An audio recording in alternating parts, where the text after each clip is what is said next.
Ya, Assalamualaikum warahmatullahi wabarakatuh. Yang kami hormati Bapak Doni Waluya Firdaus, SDMSI selaku dosen pengajar mata kuliah Audit Sistem Informasi. Baiklah, kami dari kelompok yang ditugaskan untuk mewawancarai dan mengobservasi PT Trasmat. Sebelumnya, izinkan kami memperkenalkan diri terlebih dahulu. Perkenalkan, nama saya Rahmat Alfariski dengan NIM 21120039.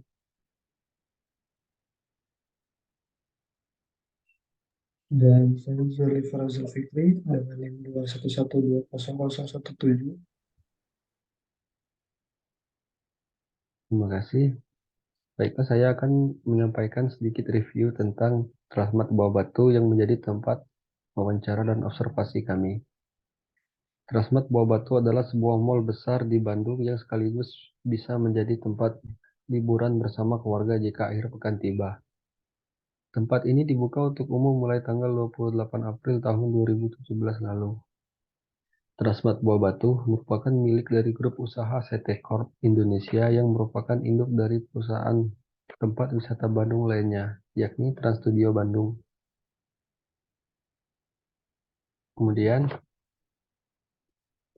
terdapat 6 aspek yang menjadi dasar kami untuk melakukan wawancara dan observasi kami di Transmart Bandung. Yang pertama, pengendalian manajemen. Yang kedua, pengendalian akses. Ketiga, pengendalian input. Yang keempat, pengendalian proses. Yang kelima, pengendalian output. Dan yang keenam, SOP atas pengendalian sistem informasi.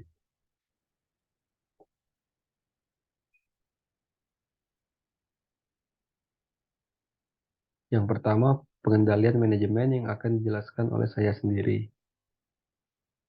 Di sini terdapat struktur organisasi yang ada di Trasmat. Dimulai dari direksi. Bagian dari direksi terdapat direktur utama yang bertugas bertanggung jawab atas pengelolaan keseluruhan perusahaan Transmart. Kemudian direktur operasional mengawasi operasional toko dan rantai pasokan. Kemudian ada direktur keuangan yang bertugas untuk bertanggung jawab atas aspek keuangan perusahaan. Yang kedua, terdapat divisi operasional, yaitu ada manajer area yang bertanggung jawab atas beberapa toko dalam wilayah tertentu. Kemudian, manajer toko mengelola operasional harian dan kinerja toko. Kemudian ada staf penjualan, menangani kegiatan dan penjualan dan melayani pelanggan. Kemudian yang terakhir ada staf stok dan logistik yang bertugas untuk bertanggung jawab atas manajemen persediaan dan distribusi produk. Kemudian ada divisi sumber daya manusia, yaitu manajer SDM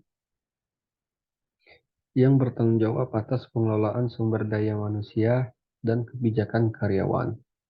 Kemudian staf rekrutmen dan seleksi bertugas menangani proses perekrutan dan seleksi karyawan baru.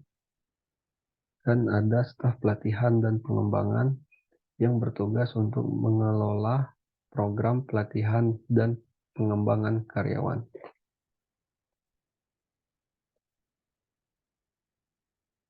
Kemudian ada divisi keuangan dan administrasi yang terdiri dari manajer keuangan,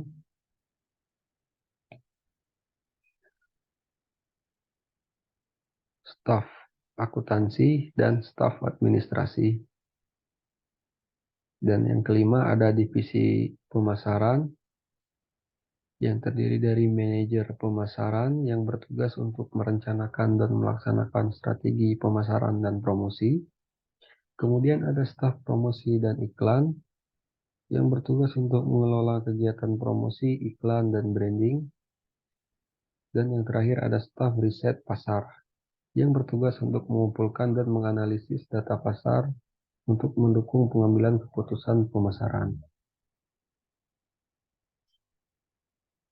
Kemudian yang bagian kedua ada pengendalian akses sistem informasi.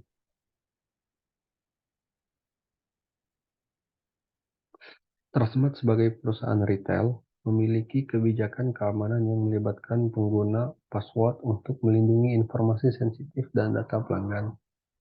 Penggunaan password yang kuat dan aman dapat membantu mencegah akses yang tidak sah dan melindungi integritas sistem, yang terbagi menjadi kompleksitas password, panjang password, periode kadaluarsa password, larangan penggunaan password umum, dan penggunaan autentikasi multifaktor atau MFA. Kemudian yang ketiga ada pengendalian input sistem informasi.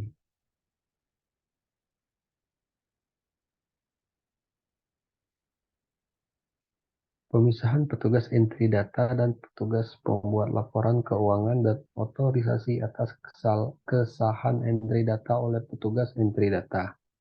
Terdapat dua petugas di sini, yaitu petugas entry data dan petugas pembuatan laporan keuangan.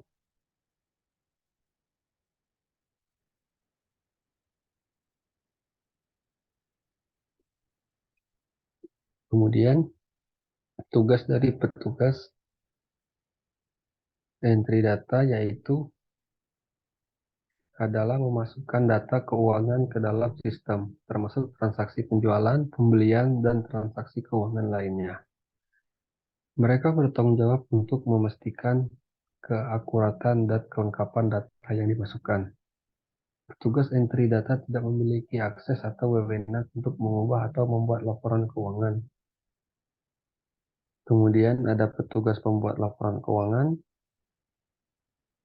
yaitu bertugas untuk menyusun laporan keuangan yang akurat dan terpercaya berdasarkan data yang telah dimasukkan oleh petugas entry data. Jadi di sini petugas pembuat laporan keuangan melanjutkan tugas yang telah dimasukkan oleh petugas entry data. Next.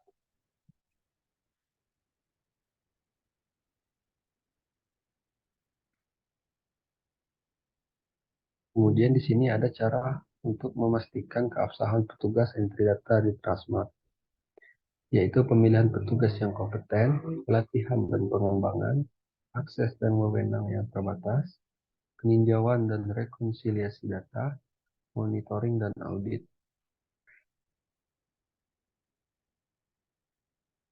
Baiklah, untuk bagian keempat akan dijelaskan oleh rekan saya yaitu Zirli Tero Zulfikri. Pada Zirli dipersilakan. Baik, terima kasih kepada Saudara Rahmat. Kali ini saya akan memaparkan tentang pengendalian proses sistem informasi. Dalam sistem informasi ada beberapa pengendalian sistem informasi yang terdapat di PT Transmart, yaitu kebijakan keamanan informasi, kedua akses pengguna, ketiga sandi yang kuat, keempat pelatihan keamanan, kelima perlindungan data, keenam audit dan pemantauan, ketujuh pengujian keamanan, kedelapan keamanan jaringan manajemen vendor, dan sembilan keamanan fisik. Lalu di selanjutnya ada pengendalian output sistem informasi. Otoritas laporan keuangan di PT Transmart melibatkan beberapa langkah untuk memastikan keabsahan, keakuratan, dan integritas laporan keuangan sebelum disetujui dan diterbitkan. Meskipun saya tidak memiliki informasi spesifik tentang kebijakan PT Transmart berikut, ini adalah langkah umum yang sering terlibat dalam proses otoritas laporan keuangan yang ada dalam PT Transmart, yaitu ada persiapan laporan, verifikasi dan validasi, review manajemen, persetujuan dan tanda tangan, lalu komunikasi dan publikasi, dan yang terakhir penting untuk dicatat proses otorisasi keuangan dapat bervariasi tergantung pada kebijakan dan prosedur yang berlaku di PT Transmart. Lalu kalau misalnya laporan keuangan dibandingkan dengan input dan proses di PT Transmart, yaitu rekonsiliasi atau pencocokan proses dilakukan untuk memastikan bahwa data yang tercatat dalam sistem akuntansi PT Transmart sesuai dengan sumber data lainnya, seperti bank statement, dokumen pembelian, atau dokumen pendukung lainnya. Selanjutnya, part 6, SOP atas pengendalian sistem informasi.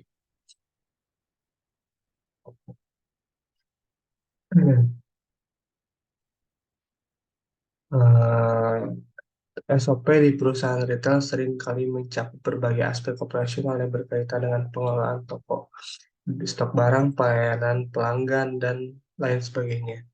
Seperti contohnya penerimaan penerimaan dan penyimpanan barang, yaitu prosedurnya penerimaan barang dagangan dari pemasok termasuk pemeriksaan kualitas, kuantitas, dan kelengkapan pesanan. Lalu proses pencatatan dan identifikasi produk yang diterima dan penyimpanan barang sesuai dengan kategori keamanan dan sistem pengendalian persediaan. Lalu penjualan dan pelayanan pelanggan, yaitu prosedur penjualan di kasir termasuk penerimaan pembayaran penggunaan sistem kasir dan pencatatan transaksi. Lalu pelayanan pelanggan termasuk pengelolaan antrian, penanganan pertanyaan, keluhan, dan pengembalian barang, dan prosedur klaim garansi atau penggantian produk yang rusak atau cacat. Lalu pengelolaan persediaan, proses peramalan, permintaan, dan perencanaan kebutuhan persediaan. Lalu pembelian barang dagangan dari pemasok, termasuk proses negosiasi harga, penjadwalan pengiriman, dan pembuatan pesanan pembelian. Lalu pengelolaan stok, termasuk pemantauan persediaan, pengecekan tanggal kadaluarsa,